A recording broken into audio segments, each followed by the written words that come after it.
hot for TV. Hello, and welcome to another episode of Doctor Who Too Hot for TV. It's episode 13, or there's actually been some bonus episodes, and it means we've been doing this podcast for 1 year. What a year it's been, Jack. I know. Sat in a house, listening to, reading and watching Doctor Who related things while the world falls apart around us. Yeah. What a time it's been. Things are getting better. The end looks like it's in sight. And then there won't be any need for Doctor Who podcasts. I imagine they'll all just cease to exist. Yeah. So in Doctor Who world, the world of Doctor Who spin-offs, there's been a few bits of news. Have you heard about the Ruby's Curse? No. The Ruby's Curse is a River Song Melody Malone mystery written by Alex Kingston. It follows the successful launch of Doctor Who Adventures, written by actors. So we've previously had Tom Baker writing Scratchman and Sophie Eldred writing At Childhood's End. Now, while this one doesn't particularly tickle my fancy, I do like this idea of Doctor Who actors being able to write their own Doctor Who story. Having said that, do you think it's been ghost-written? Oh, yeah, there'll be other people involved, 100%. There was with Scratchman and with At Childhood's End. Yeah. But it's still fun. It's like going, oh, well, we'll give Peter Davison a chance to write for his Doctor or whatever. Is there anyone you would like to see write a Doctor Who story for their own character? I would read something that Peter Capaldi wrote for his Doctor. Me too. Also because I think he's got taste. He does. Do you know who I'd strangely like to hear? Who? I'd like to hear, or read a story about Adric written by Matthew Waterhouse. Yeah, because he is a novelist. He's a novelist, and he's got some interesting insight into the... He certainly, whatever you think of the performance in the show, which I think most people can agree now is just quite an 80s television performance rather than the monstrosity people thought it was at the time for some reason. But I think he's got a real unique insight into the character, not only because he's played him for a long time, but also because he just thinks about the character, so I'd be quite into that. Yeah. Speaking of which, in similar news, Age of Chaos, the Doctor Who comic published in the 90s featuring the Sixth Doctor, written by Colin Baker, is due for a reprint. So that'll be out in graphic novel format at some point, and that's something we maybe look at on this podcast. Big Finish news. The Lone Centurion, Volume 1, starring Arthur Darvill, is coming out. You think the story's to be told there? Not at all, and I've heard the trailer and it sounds shit. Okay. Well, the most exciting thing that I think Big Finish have announced recently is they're doing Box of Delights starring Sir Derek Jacobi. Oh, cool. I'm sold on that, 100%. I'll put my pre-order in. Have you had a read of Omega issue 1? Yes, I have. Yes. How did you find that? That was interesting. I preferred the Nightmare of Eden comic at the end. Yeah, I thought that had a really good pace to it. Omega issue 1 comes from Cutaway Comics, who previously done the Lytton comic. I enjoyed both of them. So the Omega one is telling the story of the Minions of Minyos from Underworld, who were that race that the Time Lords interfered in their history, and it's why the Time Lords have a history of non-intervention. They tread a fine line, and they tell what I think or set up what is quite an interesting story that obviously has Doctor Who and Time Lordy connotations without ever them needing to be one, without having to name the... Like, there's a regeneration in it, and it's called, cellular renewal. Yeah. And she pulls the same pose as regeneration, but without the fiery palms. And the Time Lords are referred to as the gods, and when you see them, they kind of look Time Lordy, but it doesn't feel like that Bill Baggs thing of ripping something off or passing off. It just feels like, like Death Comes to Time, where it feels, or Faction Paradox, where it almost feels like a different universe that is influenced by the Doctor Who universe. Yeah. So I've really enjoyed that first issue, and the art, of course, was by John Ridgway, who we've covered a lot of his work on this before.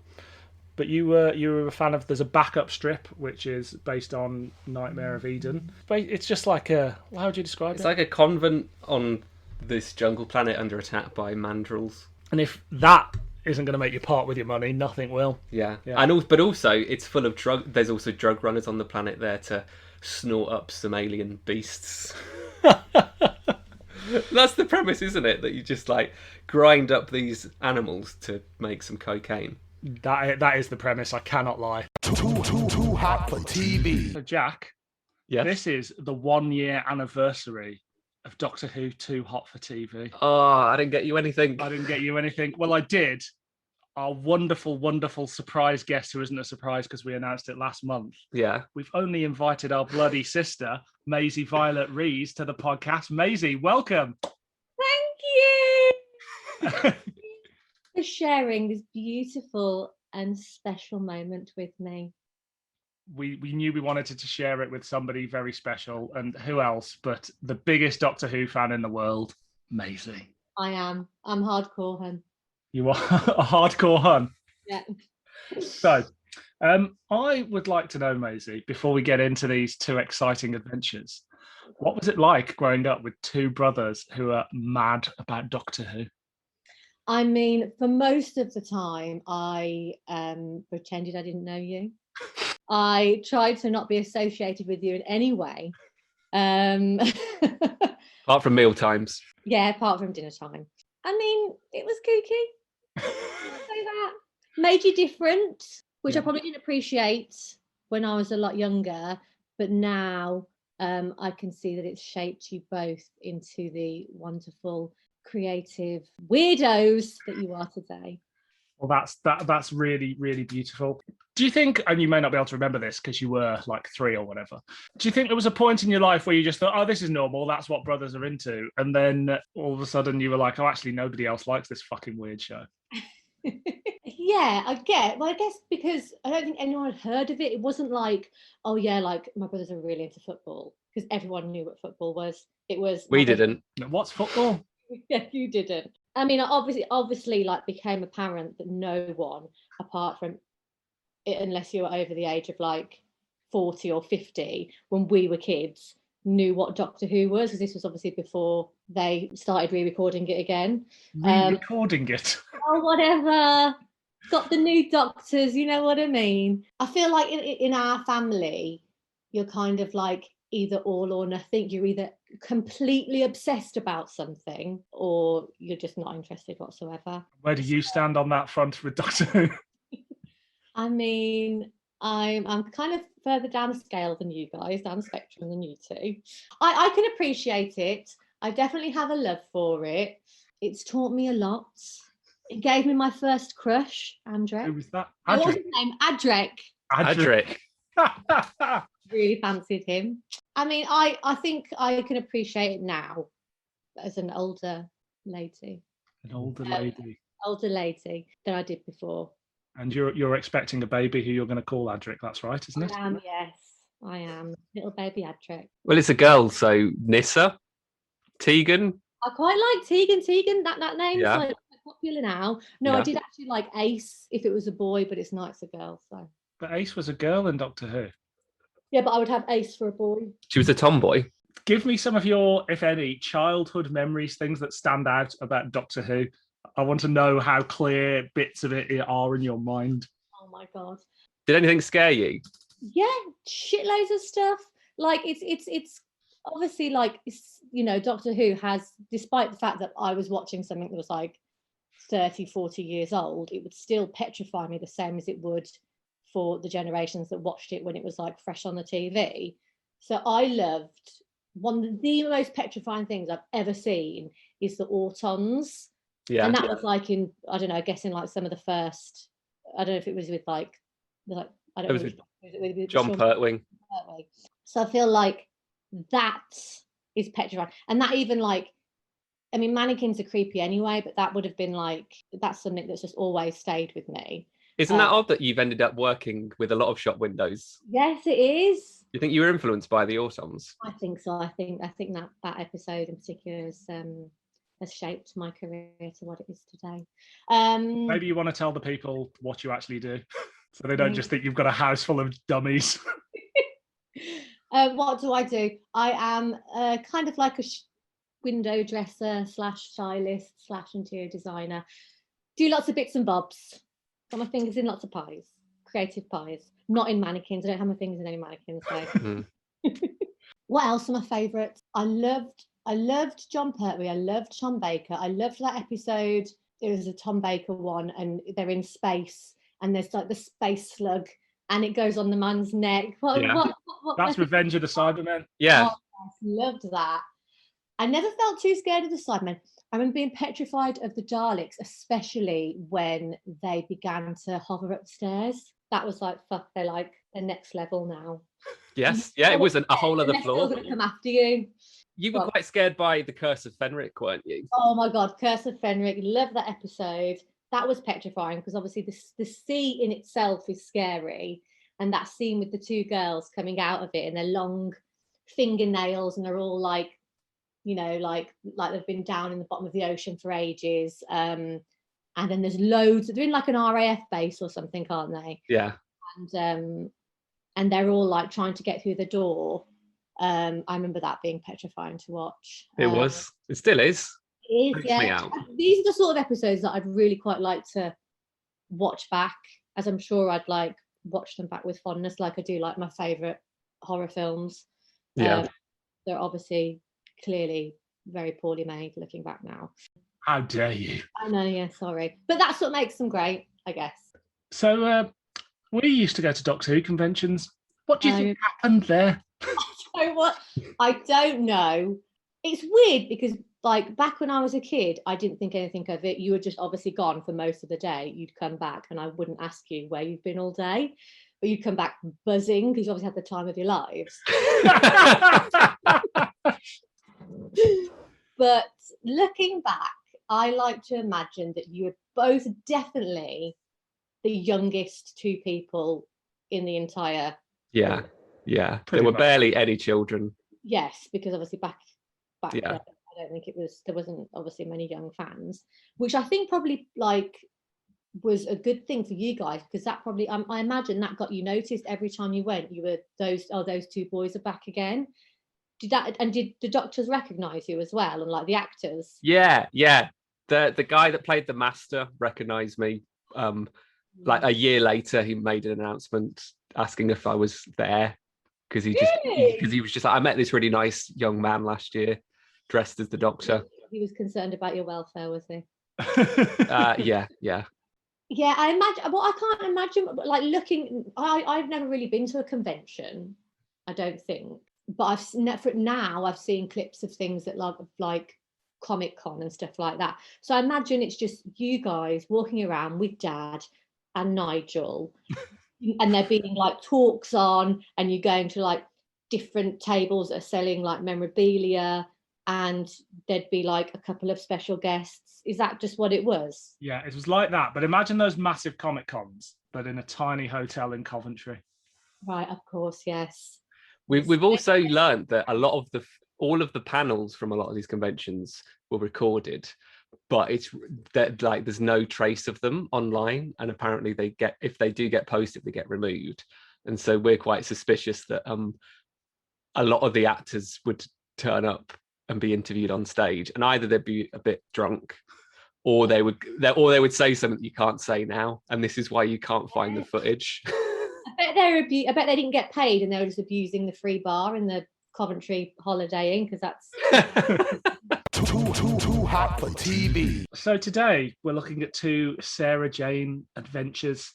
Can you remember what your experiences or memories of Sarah Jane are previously?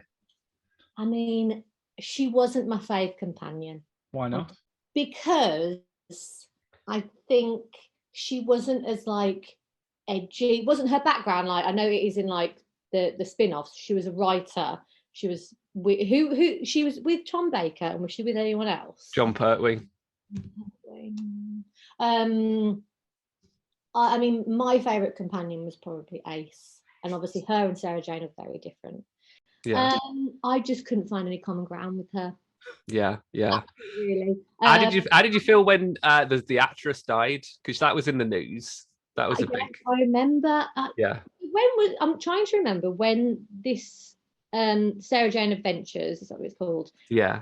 She died like shortly after that was aired, like one of the last series was aired. So they did 5 series, and she died while she was making the 5th series. Right, okay. I think I do remember when it happened. I feel like Dylan, you were particularly sad, weren't you? I'm always sad. Will you be sad when the old Doctor Who's die? Yes, sometimes I'll wake up in the middle of the night in a panic and try and remember who's still alive. I know, obviously, the first two, William Hartnell and Patrick Troughton. And Yeah. obviously Tom Pertwee, they're dead. Yeah. All of them from them are still alive. Sorry, from Tom Baker. Yeah, they're all still alive. John Hurt died, but he was only Doctor Who for an episode. Yes, I do love John Hurt. Well, that's that. They've had a good run in there. They're all still alive and all old. But with Sarah Jane, isn't her name Sarah Jane Smith? Yeah. I thought she was a great girl. And I don't want to speak ill of the dead, but with her acting, she really hams it up, doesn't she? Some Listen, people are going to come after you. but so I mean, I'm all here. I'm here for it. Like, it's a great companion or whatever. Not my favorite, but a good companion. But she acts through pursed lips and gritted teeth. Have you noticed that? Yeah, she's always like kind of like. Isn't she? Yes, Yeah. I noticed that, especially in the audio play episode thing that we listened to. I noticed that more than ever because it's all I could concentrate on. So the first thing we're going to look at today is a thing called Test of Nerve, which was a Big Finish audio play released on the 5th of September 2002, recorded the 23rd of February 2002 at the Moat Studios. Now, around this time, Product Enterprises was developing a talking Davros based on the latest in chip technology. Did you have one of them? I've always had chips. Alan Yentob, once again, yawn, was hinting at a Doctor Who movie, as he always was. Maisie, what do you think of the idea of a Doctor Who film? There's only been one, right? There's only the one with Paul McGann. Well, there's the Paul McGann TV movie, and then there's the 60s Peter Cushing movies. Yes. I feel like I know the Paul McGann one more, and I feel like it was a massive thing, but that's obviously because I lived with two of Doctor Who's big ever. Do you think it's a good idea to have a Doctor Who film, or do you think it should just be a TV show? It should just be a TV show, probably. But then I feel like maybe with a film, it could, I think Doctor Who kind of, for people who haven't been like following it religiously and know lots about it, it can be like pretty uncool. So I feel like, I'm sorry for saying that, but I feel like I watched a clip of like Gogglebox the other day in Australia, and it was full of Aussies having to watch like a Peter Capaldi episode, and they totally slate it. There's only one guy that likes it. Yeah, because I haven't watched a lot of the new series. Like I didn't watch any of the Peter Capaldi stuff. I hadn't had any of the Matt Smith stuff, but I felt like if he played the Doctor in a film, I feel like that could be really exciting.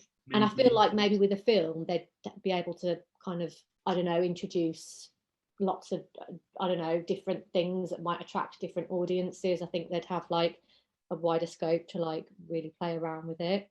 Okay. So also at the time, the comic strip running was Ouroboros. Jack, do you remember that? Was that the big ship? Dunno. Was that the first? No, No. I don't know. Okay.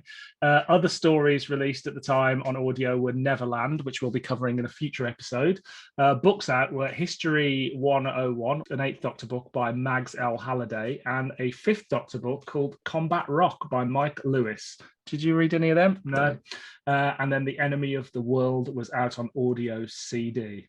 There was also a first in a new series in Doctor Who magazine called The Web Planet, where every now and then they'd look at 3 Doctor Who websites in detail, because Doctor Who was very prominent on the web. Do you remember those exciting times? Yeah. Too hot for TV. Sarah Jane Smith receives a mysterious gift with a cryptic message from the malevolent figure called Harris. The London Underground will suffer a horrific terrorist attack during rush hour unless Sarah can find and stop those responsible. James Carver, an ex-soldier who was the victim of a chemical weapons experiment, is out for revenge for the injustice of what happened in his time in the military, and he's now in possession of the lethal sarin gas. Sarah Jane is framed for the murder of her friend, whilst Josh and Ellie are kidnapped and imprisoned in a large glass cage on the underground, lined with a pellet of sarin gas.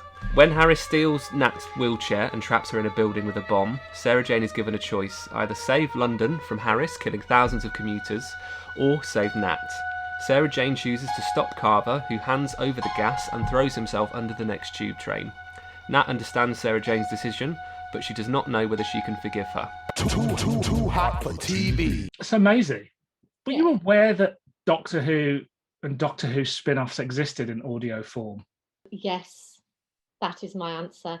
And because I remember you guys throwing around the words Big Finish. I remember Big Finish was like obviously the production of the audio tapes or whatever. I'm guessing because obviously the recording of the show stopped, but it was still such like an iconic franchise. There was obviously still something going, whether it was like in comic form or audio tape or whatever. So yes, Dylan, to answer that, I was aware. So Big Finish started making Doctor Who in 1999. Before that, there were lots of books and comic strips and other things and a few radio plays. And they're still going today. Not only are they still going today, but they've produced more Doctor Who than the TV series ever has, but in audio form. And they have Doctors 4 through to 10. So Christopher Eccleston's just signed up. David Tennant does them. They haven't got the last few of the new series Doctors. They also have people like when they recast the first Doctor in the main TV series, that guy now does William Hartnell. And they've got impersonators for the dead ones. Oh, nice. I didn't know that they got, because obviously, I don't think I've, apart from the one that you asked me to listen to, I don't think I've actually listened to one. So I didn't know whether they just got someone to imitate the Doctor's voices or whether they got someone to not even try. But I didn't know that they actually got the real Doctors themselves. They've got all the Doctors up to the 10th Doctor, and then they had John Hurt as well when he was alive. They've had all the companions apart from one. Yeah, everybody does them. It's basically your retirement fund if you're in Doctor Who. Yeah. That's nice. How did you find the audio format? I mean, I'm not going to lie. But it was a struggle. I have actually listened to it twice, and the second time I kind of got more of a gist of what was going on. But I'm a very visual person, so is it hard to concentrate? It is, but also with the first one, I had my phone in my hand, so obviously I was listening, but really I was concentrating on my phone. So the second time I listened to it, I did what Dylan said and listened to it in 20-minute increments and put my phone in a different room. I went out for a walk to listen to it, and a guy dressed as Colin Baker walked past me. I shit you not. I sent Jack a photo. I'll send it you after this. There's a guy walking his dog in a full Colin Baker coat. Oh my God. That's the power of visualization. It's what Oprah preaches. It is. So if anybody, to the listeners out there, if you wear a Colin Baker coat and walk around Hornsey walking your dog, I walked past you the other day. Didn't one of you two have that out? Have his cricketer's outfit? Or was that Peter Davison? I used to dress up as Peter Davison. Right. Obviously. I don't do it now. I swear. Jack, what were your initial thoughts on Test of Nerve? I remember thinking this was when did this come out? 2002. Yeah. When I was 12, I thought this was really gritty adult drama. Well, in my mind, I was trying to remember when I was listening to it, and I didn't know whether that was actually Sarah Jane Smith, her real voice or not, because listening to it, it could have been for someone who's never heard it before. For me, it probably could have been recorded like a couple of years ago. But then I was kind of thinking, actually, she must have died like at least 10 years ago. But it is this is nearly 20 years old. Yes, but I kind of I didn't know that. It is kind of like the more edgy version of the TV show, isn't it? It's the more grown-up version. It's grown up in the way that Doctor Who fans think drama should be grown up. I don't know whether it's not The Wire, is it? I mean, not quite, no. I struggled with this. Yeah. I did quite like the last 20 minutes or so, but I was a bit kind of like, I don't know, it kind of bored me a little bit. So what's the setup? You've listened to all these audios, right? So what's the setup with that little gang of people she's got? Is she off the grid? She's almost like a UFO hunter thing. So it's a bit like the X-Files. She has to maintain an anonymous identity, and she just gets involved in like mysteries and plays detective on things that are vaguely, none of them are really that alien. It's more to do with just like conspiracies and experiments and odd things like that. And who are her mates? I don't quite know. There's Natalie in the wheelchair. Wheelchair Nat. And Josh. I don't know much. I don't know what they do. Why didn't they get Jeremy from Paradise of Death back? I don't know. But it's aimed at adult fans who are now they watched the show as kids and now they're grown up. Mm-hmm. And Doctor Who isn't back yet, so it doesn't have a big family audience. Yeah. So it's people trying to make Sarah Jane Smith into this kind of strange adult detective series. Yeah. And for me, it was like it was not adult enough, or it just wasn't exciting enough to appeal to. Yeah. I was going to say I found it, I think because they were obviously trying to give a sort of backstory to her like crew. I found that quite distracting, like with that Ellie girl who was like a squatter in the underground. I get that was kind of like there to take you to the abandoned underground, but then that got me thinking about her and like what her role was in the play, but she wasn't actually in it for that long. And then there was Natalie, and she was in a wheelchair, and Josh, who was just really annoying. And I felt it kept on. I didn't really like focus much on Sarah Jane. I felt there was lots going on. I think that's probably why I struggled to concentrate. I think the last sort of 10, 15 minutes where she has to make the choice between her companion, Natalie, and saving a bunch of people on the tube is, I think that's quite good drama, and it's quite tense, and I think she does a good job there of selling that. It's kind of like, have you seen The Dark Knight, the Christian Bale Batman film, where the Joker Batman can either save Harvey Dent or his girlfriend, and he goes to save Harvey Dent, I think it is. Yeah, I think I have seen it. Anyway, I mean, it's a bit like that, but also nothing like that. Christopher Nolan, this is not. Yeah, I feel the same. The end bit where they're in the underground, I felt like that was the most exciting bit, because I could kind of like visualize. It's quite like atmospheric. Like I could visualize them being like trapped in these like glass cages or whatever, and then I could, picture what this derelict underground looked like, and it was like quite a tense moment. Whereas before, I felt like it was flitting between lots of scenes that kind of like weren't that important and that weren't very interesting. And then it was like the last 10 minutes that kind of got me like listening a little bit more. What do you think of the music? Oh my god, music was my favourite part. The slap bass. It's quite porny, I thought. Oh, Seinfeld. It was like being an episode. Really? I think I even made a note about how banging the music was. I really enjoyed the music. That was one of my favourite parts. I put groovy theme tune. Yeah, that was my note.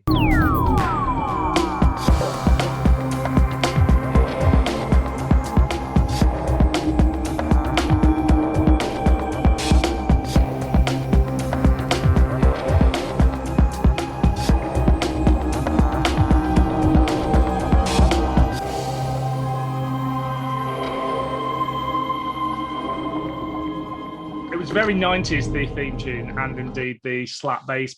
I like the sort of like dancey bits. Like it was a little bit kind of like, I don't know, a bit like dance hall-y Afrobeat, but it wasn't as well. So it is very 90s in many levels. Like, so there's the music, and then like one of them's doing a web search, and they make a big deal out of them doing a web search because it's 2002, and Doctor Who magazine are doing articles about your favorite website. Yeah, and they call it the net. Net.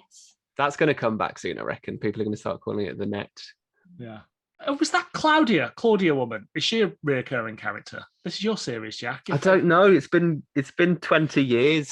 Jack, can I ask a few questions? So there's Claudia who gets poisoned or whatever. And Claudia dies. Yeah, she dies. But then right at the end, who is Mrs. Winters? So the twist in that is that all this stuff's been happening in the series, and there's this woman behind it. And in a really fanish, geeky plot twist, the woman responsible is Miss Winters, who is actually a character from a Tom Baker story. Right. Okay. She created the giant robot. Oh, really? And she's definitely a lesbian. Everybody involved agrees that she's I felt like there was, because at the end of it, because I don't know any of the previous episodes, there wasn't any explanation as to why they'd targeted Sarah Jane Smith, apart from right at the end when there was this woman who obviously got a vendetta. Yeah. Have a look in the chat, see if that stirs any memories. Probably doesn't. Definitely not, no. Yeah, I think she looks quite nice. Yes, I remember that robot, yeah. The guy involved, that's not the guy from Robot, is it? James Carver? Harris?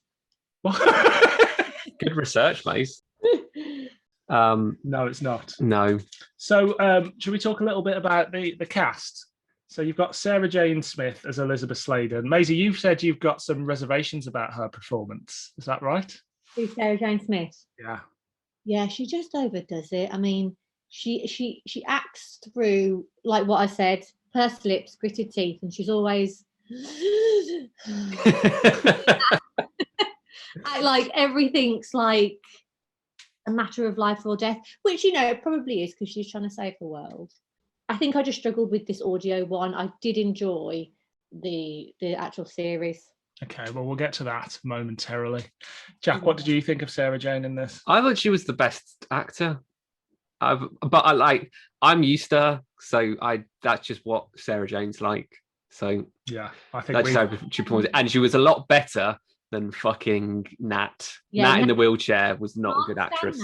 I hated Josh. Can we talk about Natalie for a second? Because Natalie is played by Sadie Miller, who is Liz Sladen's daughter in real life, and now plays Sarah Jane on audio. Yeah. Really? She does an impersonation of her mum on audio. Oh, that's mad. Is it good? It's not been released yet, so we don't know. That's interesting. But yeah, so you didn't like Natalie?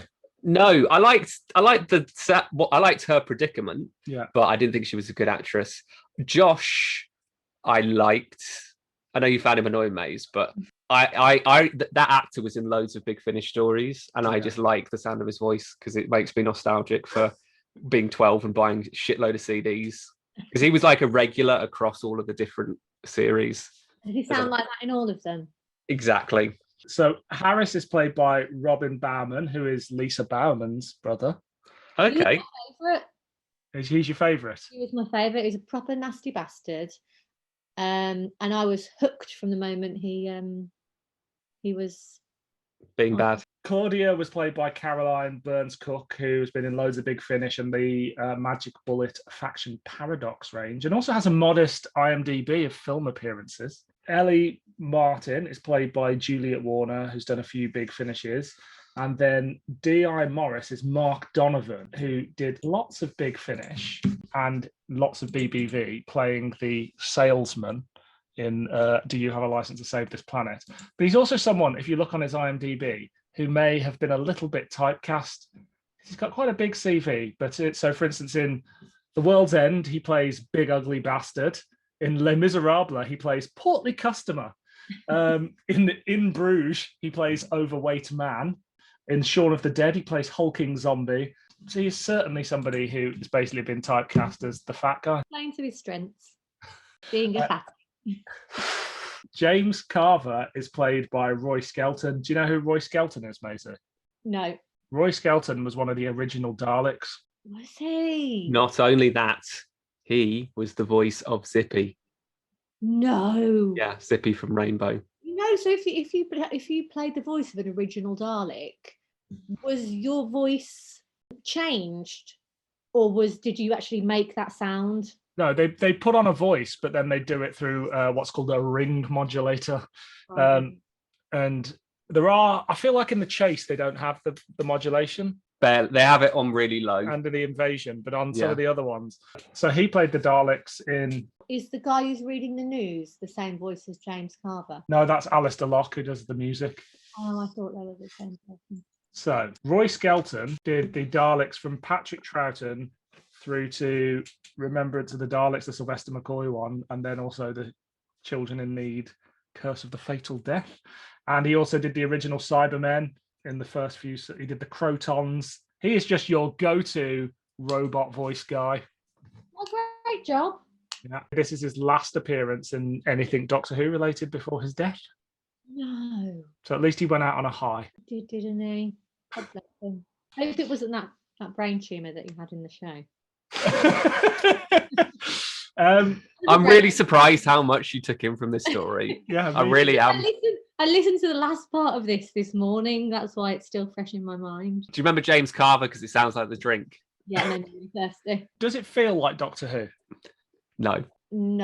Feels like a CSI kind of a daytime CSI show. Yeah, it's a bit more like terroristy rather than roboty, alien-y.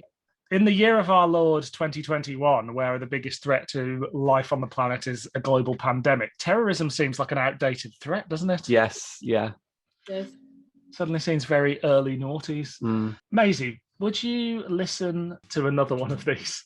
I would. What, of a Sarah Jane Smith one or of someone else? Either or. Yes, as long as it was something more Doctor Who-y. Such as, if you had to listen to one Doctor on audio, who would it be? Probably Tom Baker. Do you listen to podcasts or anything audio? I do when I am when I'm busy, say if I'm making something. Yeah. But with this one, because I've been doing absolutely nothing for the last 3 months while I've been at home on lockdown, I was just staring into space listening to this one, and And you really took it in. It shows. I have actually. But I do listen to some podcasts. Yeah, I want to get into them, but now I'm worried that it's not my thing because I couldn't get into this one. I find you have to be doing things when, like, I can't, like, if I'm walking or if I'm working, I always have things on, but I can't just sit down and listen to an audio or a podcast. That's what it is. They're quite good at the gym when you could go to gyms. I used to listen to Doctor Who in the gym quite a lot. What is Jim? So, do we have any final thoughts on this? Yeah, one thing I wanted to know is Harris, right, was sort of plotting this whole thing because he said he wanted revenge for his colleagues. For Miss Winters, the woman at the end. Oh, so that was his colleague. Yeah. So he was security at that BioGuard place, and Miss Winters, was in control of BioGuard. I don't know how it ends. It's revealed in like the last story of this season. Okay. So I can't fill you in on that. Well, that's disappointing, Jack. Sorry. And any final thoughts from you, Jack? I just thought it was odd how we listened to another story from the same time, and again there was a bit of a hint about terrorism, and it's odd how trendy terrorism was 20 years ago. Yes, in the underground. Yes. It's like that's how you're going to get to everyone. Yeah. That's post 9/11 British fear, isn't it? Mm-hmm. Yeah. I enjoyed the CBBC show more. Okay, well, we'll come to that right now. But first of all, would you describe that as a clanger or a banger? It's got to be a clanger, I'm sorry, but the soundtrack is a banger. Probably get that on CD for you. The last 10 minutes or so are a banger. The rest is a clanger. I agree. Yeah. Largely clanging with a little bit banging. Yeah. Will you play some examples of some of the music they have playing, Dill, when you He can. Yes, I can do that. I have the edit technology.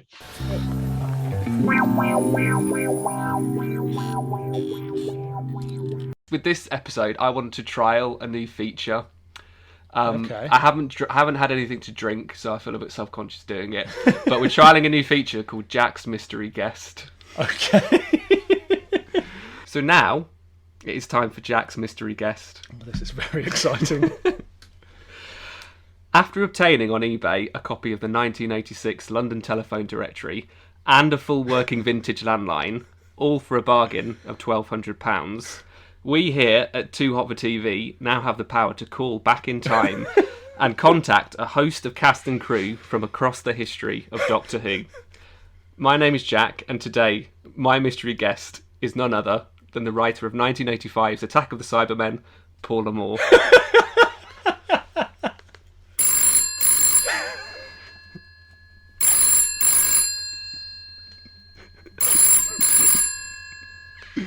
Hello? Hello, is that Paula Moore, scriptwriter of Attack of the Cybermen?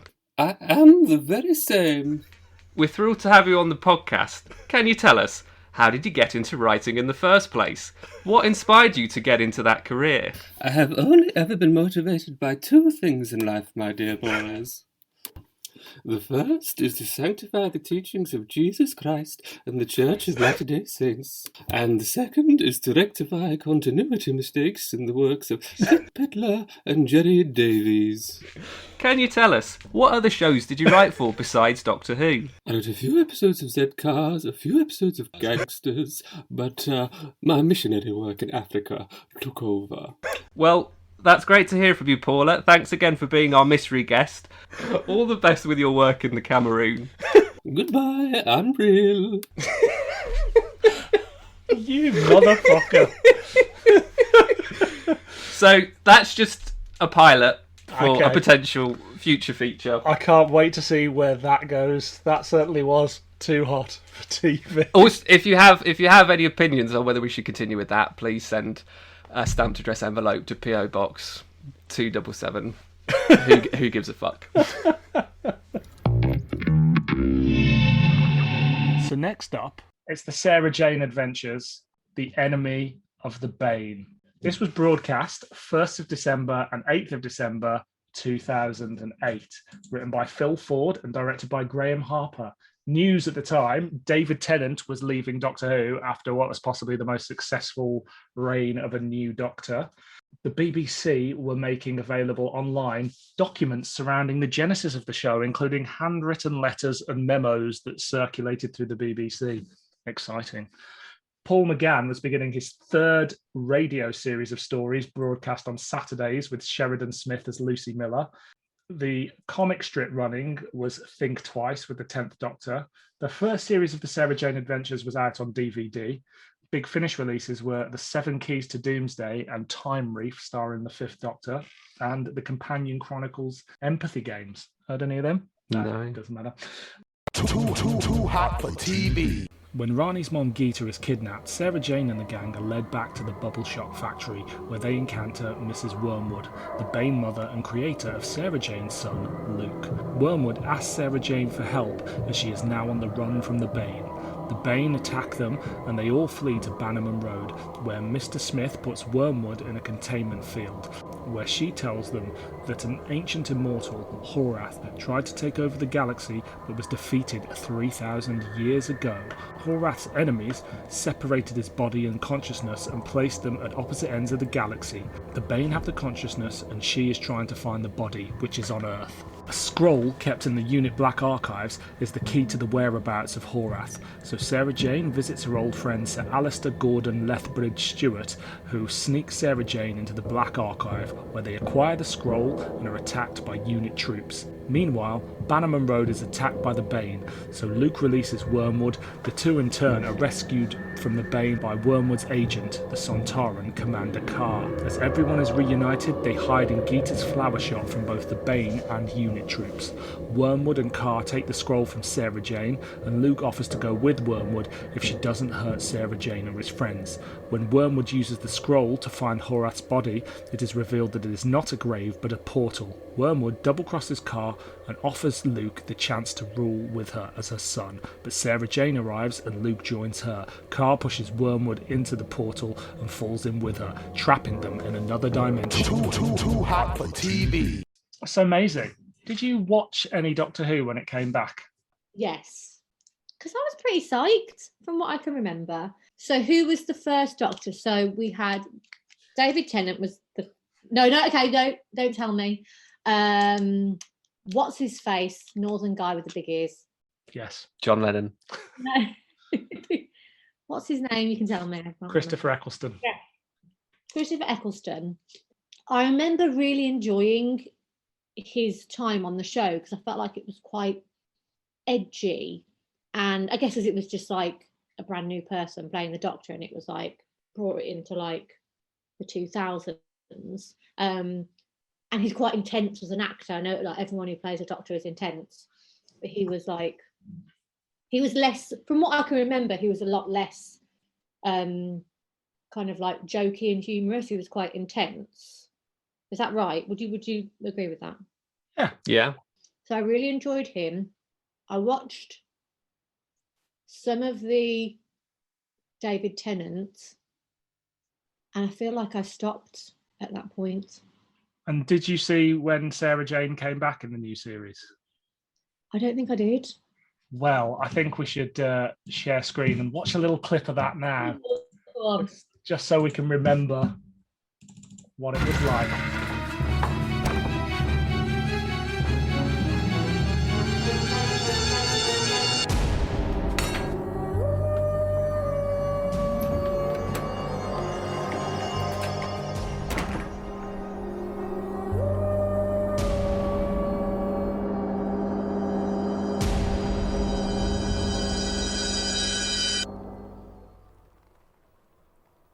Hello, Sarah Jane. It's you. Oh, Doctor.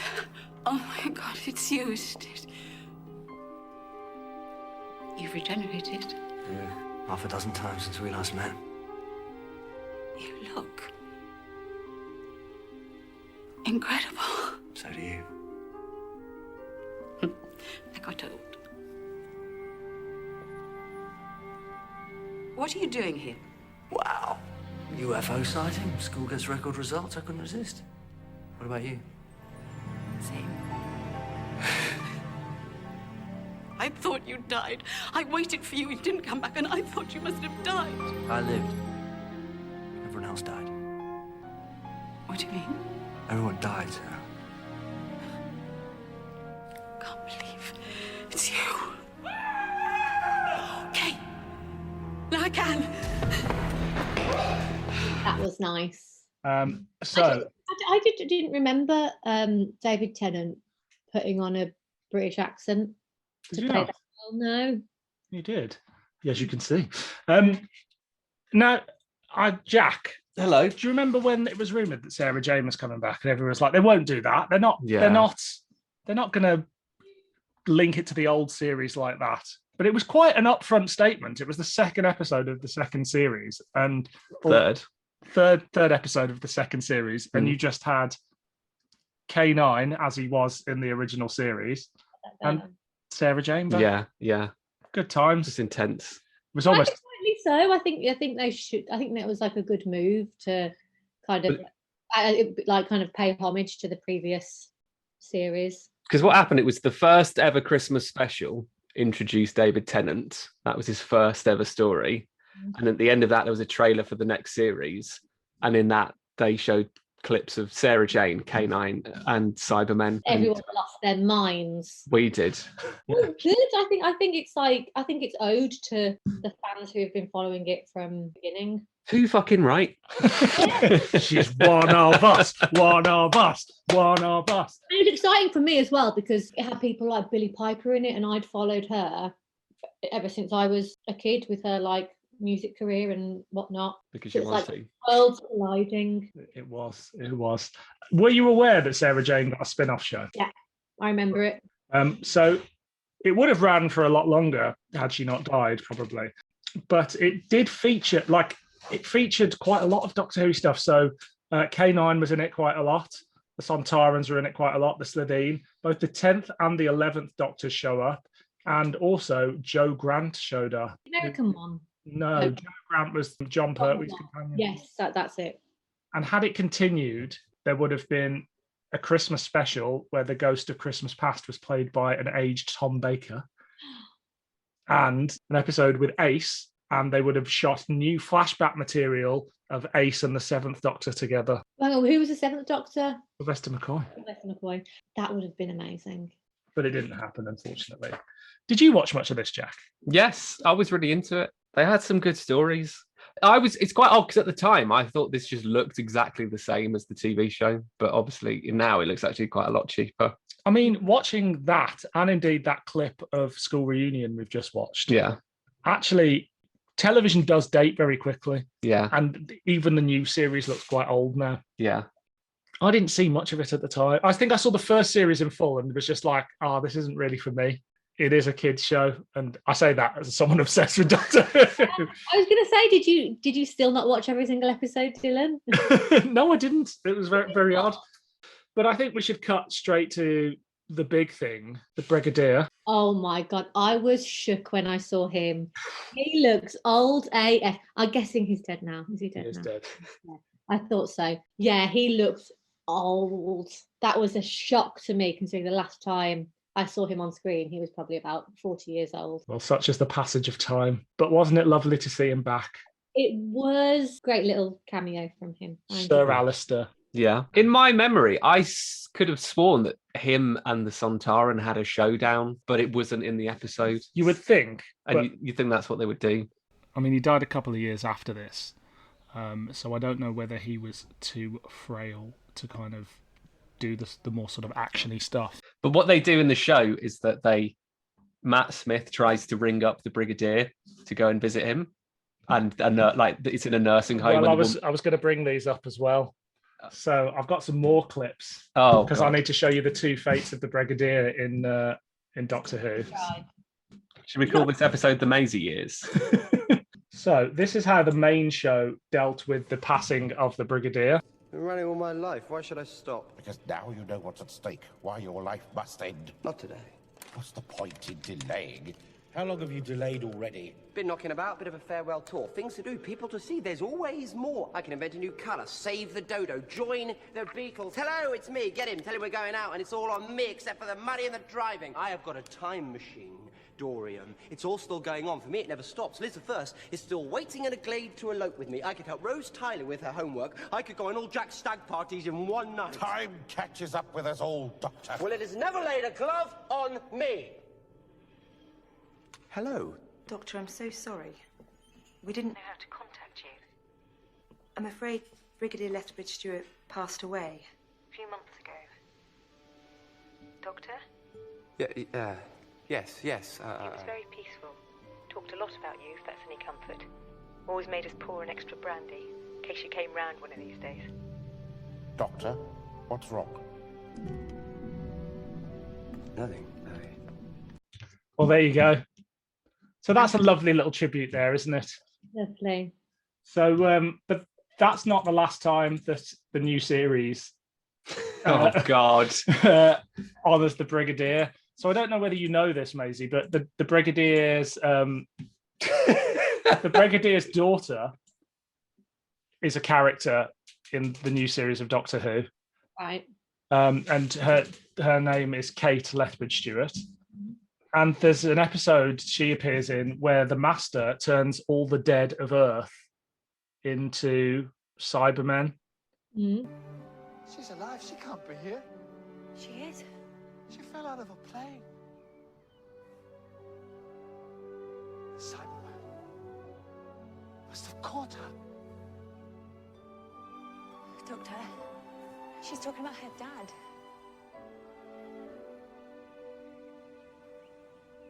Of course, the Earth's darkest hour and mine. Where else would you be?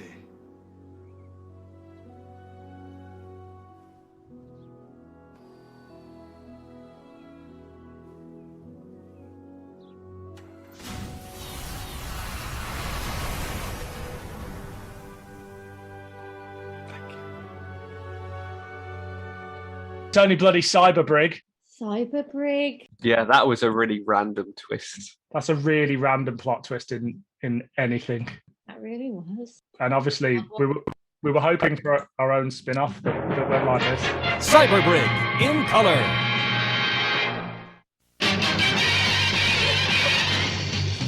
Who made this? Cyberbrig. Lethbridge Stewart has a brand new gig. Shoots a gun any size. Snatches thieves just like mice. Look out! Here comes the Cyberbrig. Is he strong? Listen, bud. He's got cyber active blood. Can he fly when he's dead? Take a look overhead. Hey there goes the Cyberbrig. In the chill of the night, at the scene of the crime, with a cool mustache, he can save space and time. Cyberbrig, he's a real badass. That Cyberbrig, his rest in peace is ignored. Action is his reward to him. When Moffat has a new plan, a zombies in a tin can, you get the Cyberbrig. Wow. Yeah, so that was the legacy of much love Doctor Who character. I prefer that version out of all of them. So yeah, there's this weird thing where the Brigadier appears in this, but never appears in the new series. Do you think it's a mistake or a shame that the new series never features the Brigadier? Oh no, I really, really, really wanted him to be in it. I thought, and I was even a bit let down how that they didn't give him a good final battle in the Sarah Jane story. Like he should have been squaring off the Sontaran with a gun. Old.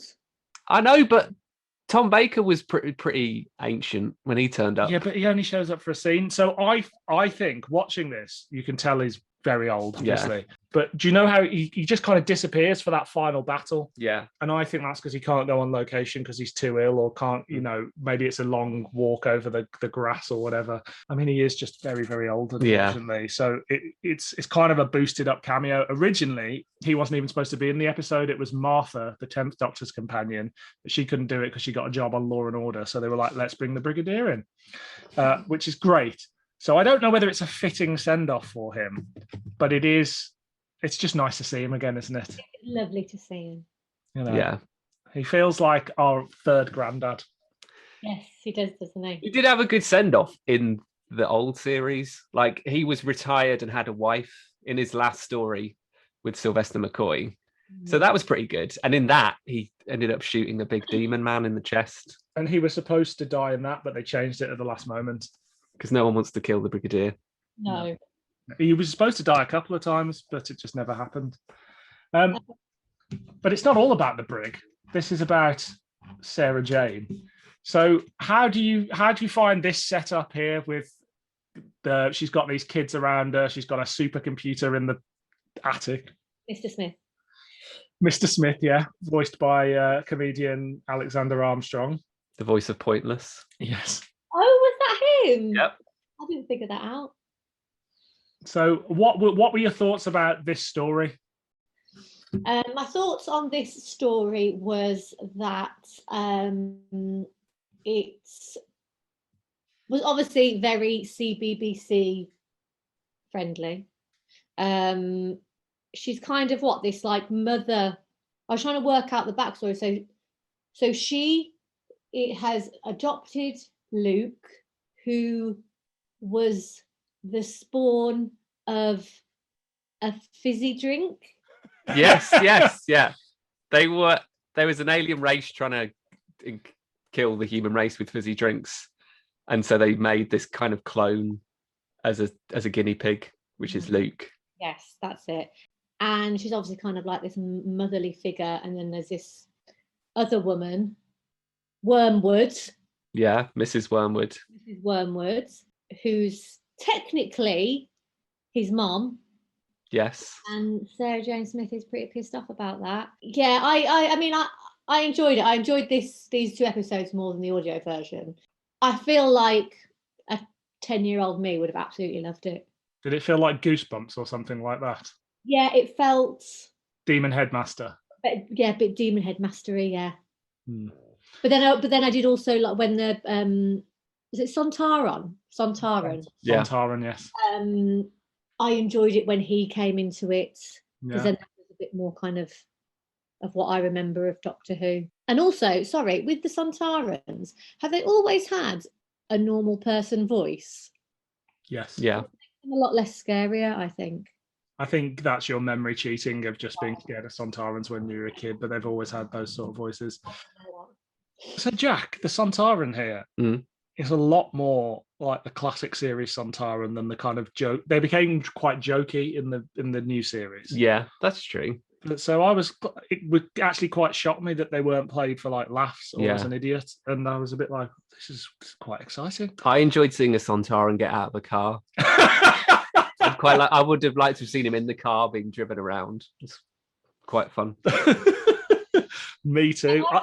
I remember them being quite scary, and then from clips that I have seen of the most recent series, they are kind of like a comical character, aren't they?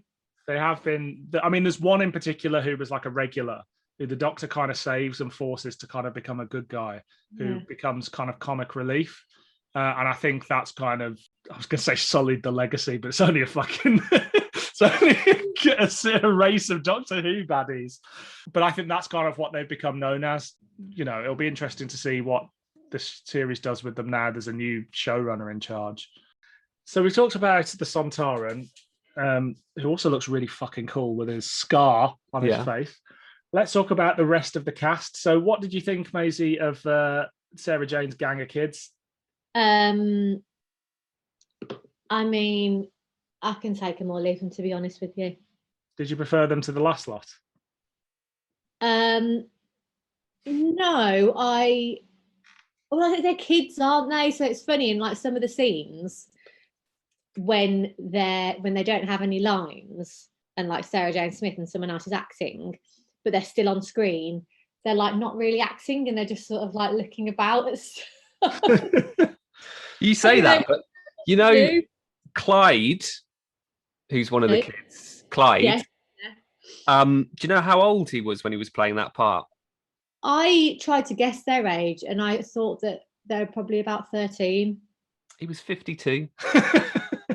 No, he was actually, I think, in his late. I think he was much older than you think he was. Because he looked about 13, 14. Clyde Langer was played by Daniel Anthony.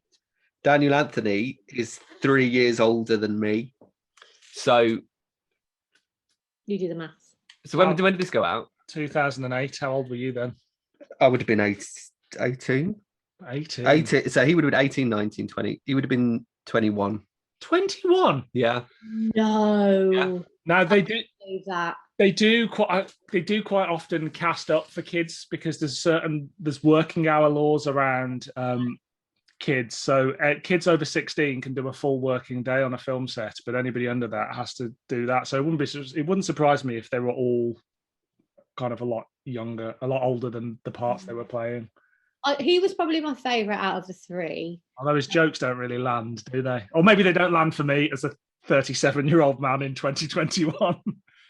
And Luke was quite annoying. He always had this really like desperate, concerned look on his face, which was really quite grating.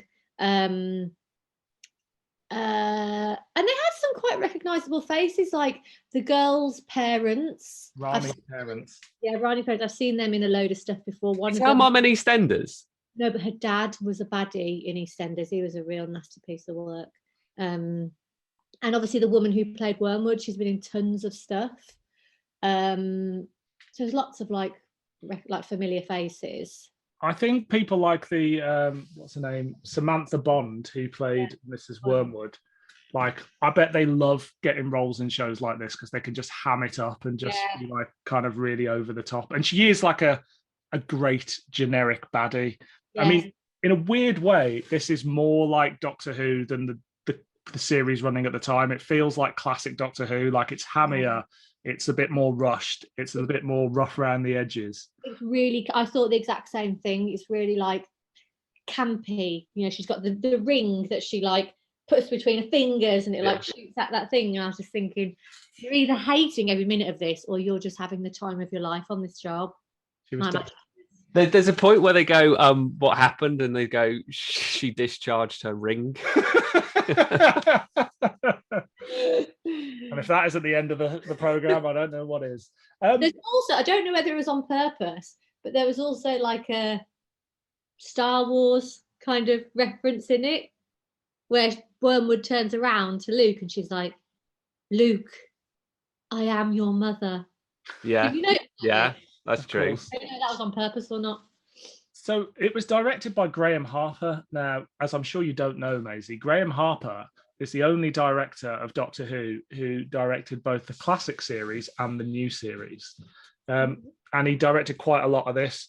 Now, I think it looks like it was, I imagine on kids' TV, they don't have as much time as they do on normal mainstream television because it flies by really quickly and you don't get like all the coverage. You don't get all the different angles. It's not slick. It's just like, get this shot. What do we need to get this? We put the camera here. So there's that moment like where Luke's hiding from the Sontaran and he's hiding behind a barrel and the Sontaran's literally just there. It's like you would know he was there. Yeah. So I do think he does a good job given the restraint. There's like some drone shots over the stone circle at the end, but you can tell it's very rushed. How did you feel about the look of it, Jack? It was rushed. I remember there's a lot of, because most of it's quite funny and campy, but when Luke's getting chased by the Sontaran, that's actually surprisingly tense. Yeah. And I quite liked it when he jumped out and got him.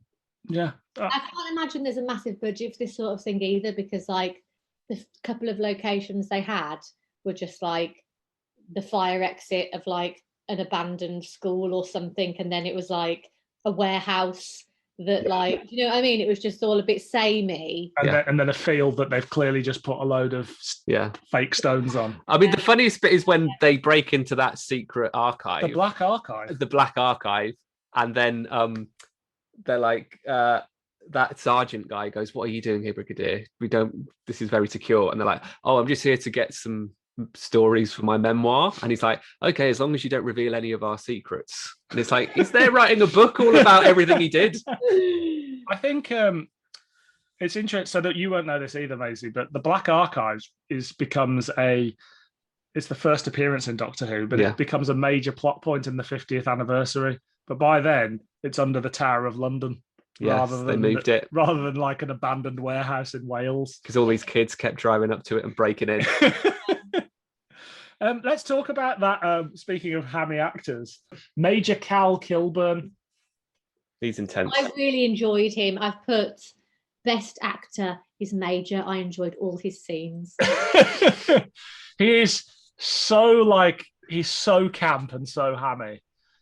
But it is, again, it's like a classic Doctor Who performance. Yeah. And you can I love at the end as well when he's chasing out the Brigadier and Sarah Jane Smith and her companion are in a car, but he's just chasing them on foot, just like screaming, "Stop, stop!" But then obviously taking 500 meters away. I really enjoyed that bit. But also he can turn into this octopus alien that can move really fast. So why doesn't he do that? No, I didn't think to do that. I do like that the Brigadier finishes him off with his walking stick gun. Yeah. Yes. Very James Bond. I can only imagine that they had Freema Agyeman with a laser gun or something. They went, the Brig doesn't carry a laser gun. Yeah. She's got bullets in his walking stick. Also, Sarah Jane Smith has a sonic lipstick. She didn't have that when she was on the actual show, did she? No, she just had normal lipstick. Yeah, I mean, and the woman had a sonic disruptor ring. All the women have got... there's that joke, isn't there, about look at us women with our accessories. Sonic jewelry. Yeah, good old Sarah Jane sonic lipstick. We both had one of them, didn't we? We both got each other one. Oh, and you got me one for Christmas. One year, me and Jack both got it. We used to have this thing where we'd try and get each other the shittest bit of Doctor Who merch we could get each other. I thought Dad did that. I thought that's what he got you. I mean, Dad still does that. Is there anything else you guys particularly want to say about this episode of the Sarah Jane Adventures? At the end, Sarah Jane Smith holds her arms out in the air and looking very happy. And I was surprisingly choked up because I was like, oh, Elizabeth Sladen's dead. And also, you don't see Sarah Jane Smith doing that, being that kind of joyous. She's normally out of breath. Yeah, manic. Yeah. And it was also because I've read her autobiography. Have you? Yeah, she released, we both have, haven't we? No, I never read it. And that's interesting because she went off and was a mum and she stopped being an actress. She might have done a few ads, but beyond that, she was busy raising her kids. And there was some stuff in her biography about how John Pertwee was like, "Why'd you never come out? Why'd you never come out?" And she was like, "'Cause I've got fucking kids." And she makes him sound like a really overgrown child just wanting constant attention. And she's like, "I'm trying to raise kids. What do you mean? Of course I can't come out and do this stuff." I think she felt a bit cut off from the acting world because of this. And then she came back and was very happy. But she talks about being really self-conscious because I remember she had an accident and really, really hurt her arm or something, in a fall, and she turned up to act. And she's got Billy Piper and people coming up to her and wanting to be mates. And she's there, a much older woman.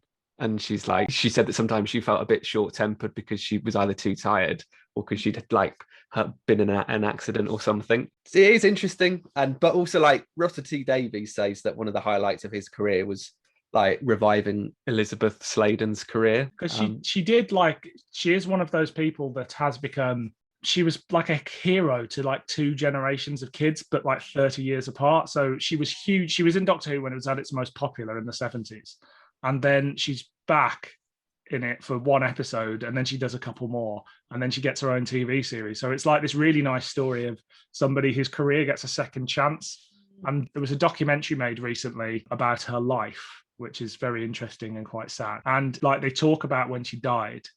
And they say that within a few hours of the news breaking, there were just kids online, 10-year-olds, just beside themselves upset, saying how amazing she was. And it also provides the saddest thing I've ever seen to do with Doctor Who. Oh God, get your tissues ready. I don't remember the last time I saw Liz. I remember the last 2 or 3 times when we would say goodbye. We were always a little bit tongue-tied, you know? It was little looks and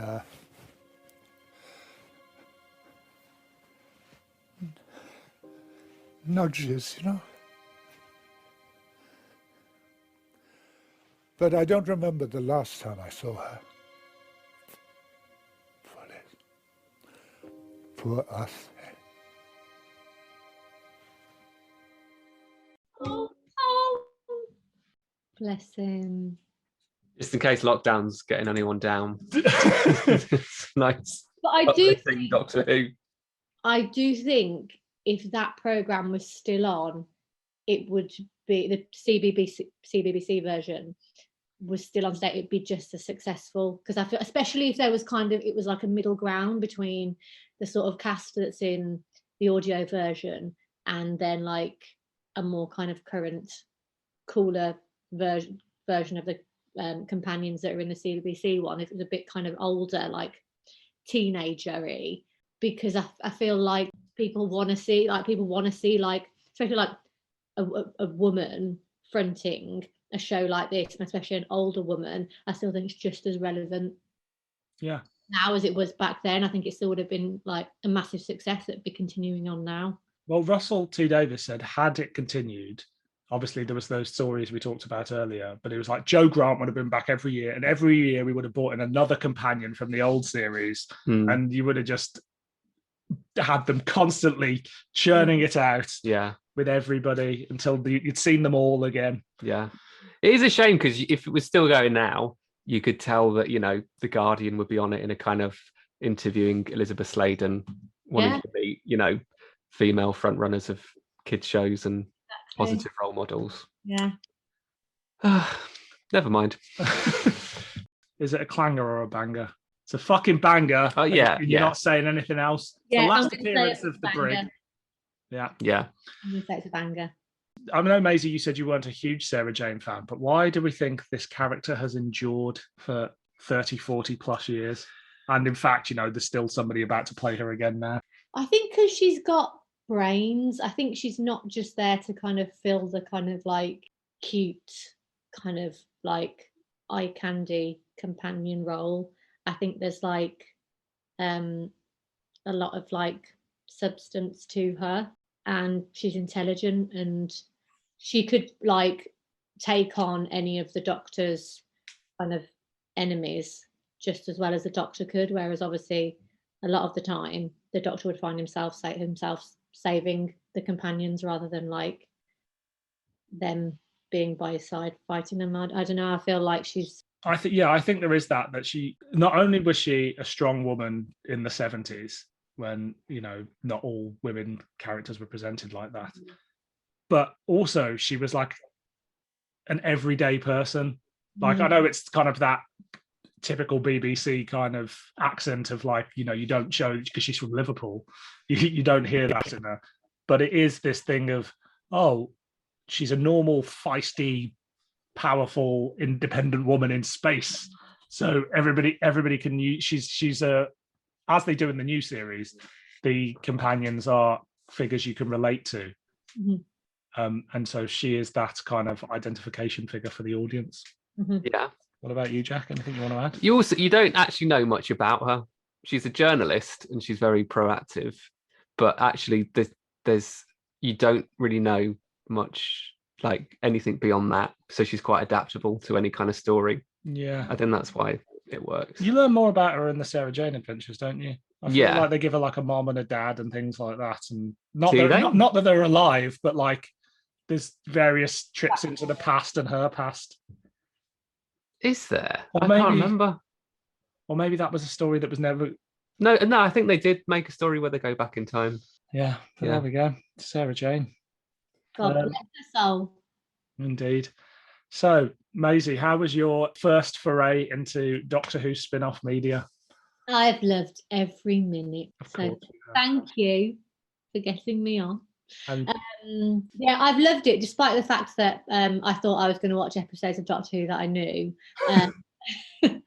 I didn't know them, but I feel like it's made me aware of lots of things that I would have been oblivious to about, characters and storylines and whatnot. So I've really enjoyed it.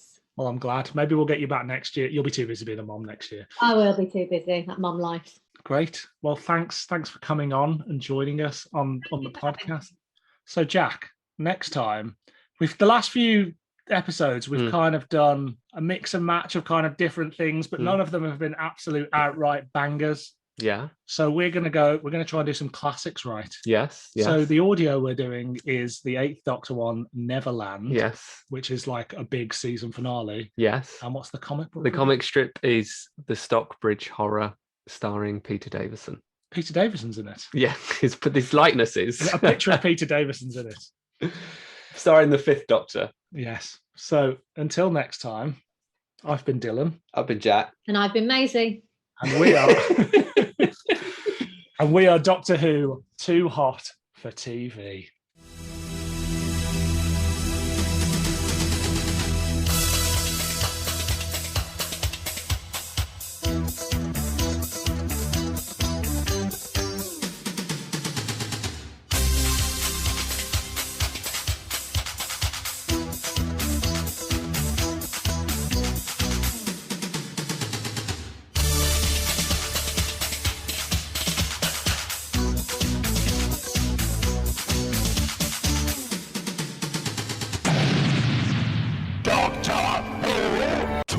Too hot for TV. I enjoyed that. Did you do okay? Did you do okay? You did. I'm quite shocked.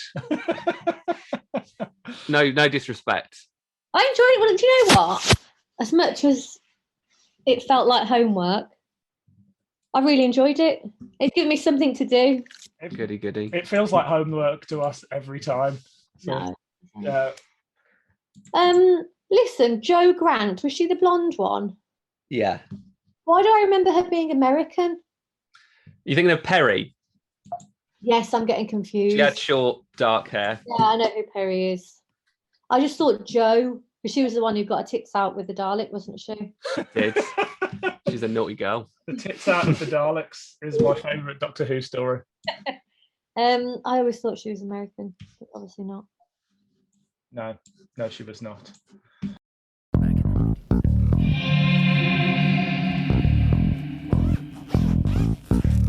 Mother, are you all right? Yeah, sorry, I've got someone who's going to knock on my door with his delivery. Hang on. Okay. So Argos man.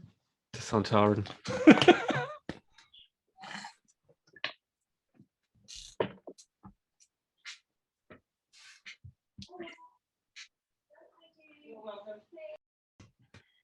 It was a lampshade for Joe Lycett. Oh.